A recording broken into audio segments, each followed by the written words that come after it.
പിതാവിൻ്റെയും പുത്രൻ്റെയും പരിശുദ്ധാരൂപിയുടെയും നാമത്തിൽ ആമേൻ. വചനധ്യാനത്തിലേക്ക് സ്വാഗതം. വീണ്ടും വചനവുമായി വരുവാൻ സാധിക്കുന്നതിന് കർത്താവിന് നന്ദി പറയുന്നു. യേശു കർത്താവെ നന്ദി, യേശു കർത്താവെ സ്തോത്രം.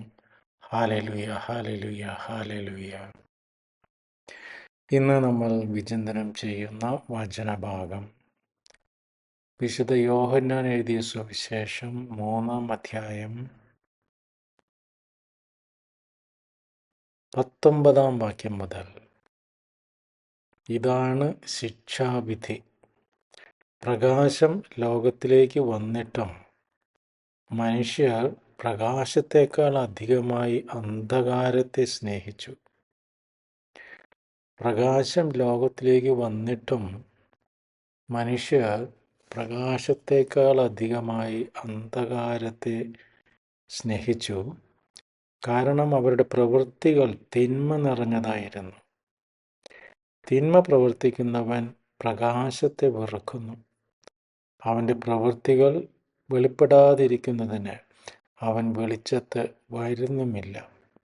സത്യം പ്രവർത്തിക്കുന്നവൻ വെളിച്ചത്തിലേക്ക് വരുന്നു, അങ്ങനെ അവൻ്റെ പ്രവൃത്തികൾ ദൈവൈക്യത്തിൽ ചെയ്യുന്നവയെന്ന് വെളിപ്പെടുന്നു. മനുഷ്യർ പ്രകാശത്തേക്കാൾ അധികമായി അന്ധകാരത്തെ സ്നേഹിച്ചു. യേശു കർത്താവേ നന്ദി, യേശു കർത്താവേ സ്തോത്രം. Hallelujah, hallelujah, hallelujah. നമ്മളിപ്പോൾ സിറ്റികളിലൊക്കെ നോക്കിയാൽ നൈറ്റ് ലൈഫ് എന്നൊരു കോൺസെപ്റ്റ് ഇപ്പോൾ പലപ്പോഴും പറയുന്നുണ്ട്, കേരളത്തിൽ നൈറ്റ് ലൈഫ് ബാംഗ്ലൂരിൻ്റെ അത്രയ്ക്ക് വൈബ്രൻ്റ് അല്ല. അതുകൊണ്ട് നമുക്ക് IT-യിലൊക്കെ വർക്ക് ചെയ്യാനായിട്ട് ആളുകളെ അട്രാക്റ്റ് ചെയ്യാനായിട്ട് സാധിക്കുന്നില്ല. നൈറ്റ് ലൈഫ്, ഈ നൈറ്റ് ലൈഫ് എന്ന് പറയുന്നത് എന്താണ്? അന്ധകാരത്തിൻ്റെ പ്രവൃത്തികൾ, മദ്യം, മയക്കുമരുന്ന്, വ്യഭിചാരം, കാമാസക്തികൾ, പേക്കൂത്തുകൾ.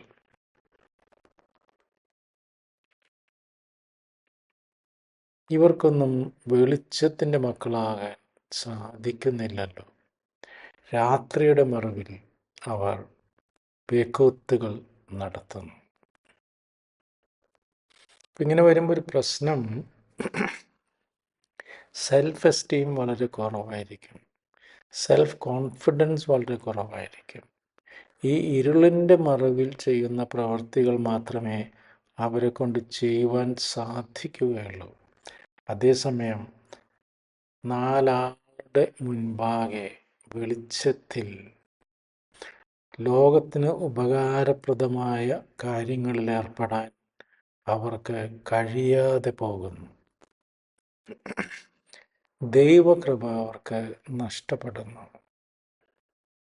അപ്പോൾ ക്രിസ്തു അനുയായികളായ നമ്മൾ എന്താണ് ചെയ്യേണ്ടത്?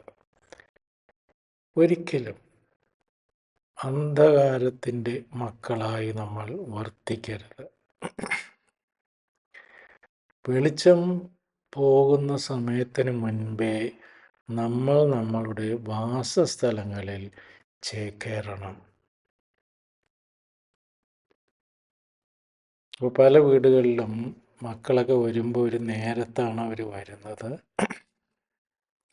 അതിന് പകരം മാതാപിതാക്കൾ നിർബന്ധിച്ചാലും ഇല്ലെങ്കിലും മക്കൾ സ്വമേധയ, ക്രിസ്തു മക്കൾ 7 മണിയോടെയോ 7:30 ഒക്കെ കുടുംബത്തിൽ ചേക്കേറുക. ഹോസ്റ്റലിലാണെങ്കിൽ സന്ധ്യ മയങ്ങുന്നതോടുകൂടി തന്നെ അവനവൻ്റെ മുറികളിൽ എത്തുകയും പഠനത്തിലും പ്രാർത്ഥനയിലുമൊക്കെ മുഴുകുകയും ചെയ്യുക. ഇപ്രകാരം ചെയ്യുന്നവർ, കർത്താവിൻ്റെ നിയന്ത്രണത്തിലായിരിക്കുന്നവർ, പരിശുദ്ധാത്മാവിനാൽ നയിക്കപ്പെടുന്നവർ, അവർ വലിയ വലിയ കാര്യങ്ങൾ ചെയ്യും.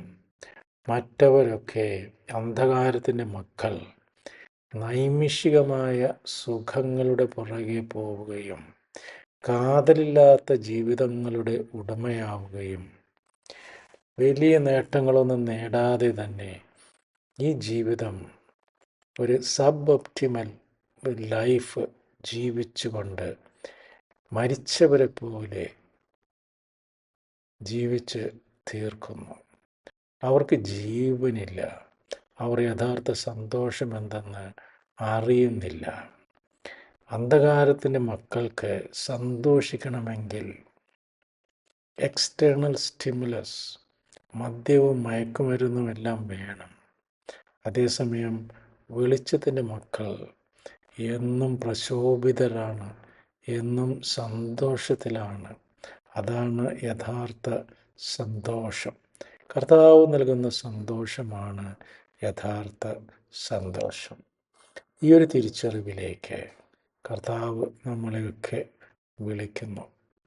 നമുക്ക് അന്ധകാരത്തിൻ്റെ പ്രവൃത്തികളെ വെടിഞ്ഞ് വെളിച്ചത്തിൻ്റെ മക്കളായി ജീവിക്കുവാൻ വേണ്ട കൃപയ്ക്കായി നമുക്ക് സർവേശ്വരനോട് പ്രാർത്ഥിക്കാം. ദൈവം നമ്മെ എല്ലാവരെയും സമൃദ്ധമായി അനുഗ്രഹിക്കട്ടെ. നിങ്ങളും എനിക്ക് വേണ്ടി പ്രത്യേകം പ്രാർത്ഥിക്കുമല്ലോ. God bless. യേശുവെ നന്ദി, യേശു കർത്താവെ നന്ദി. Hallelujah, hallelujah. Praise you, worship you Jesus. Hallelujah, hallelujah, hallelujah. God bless.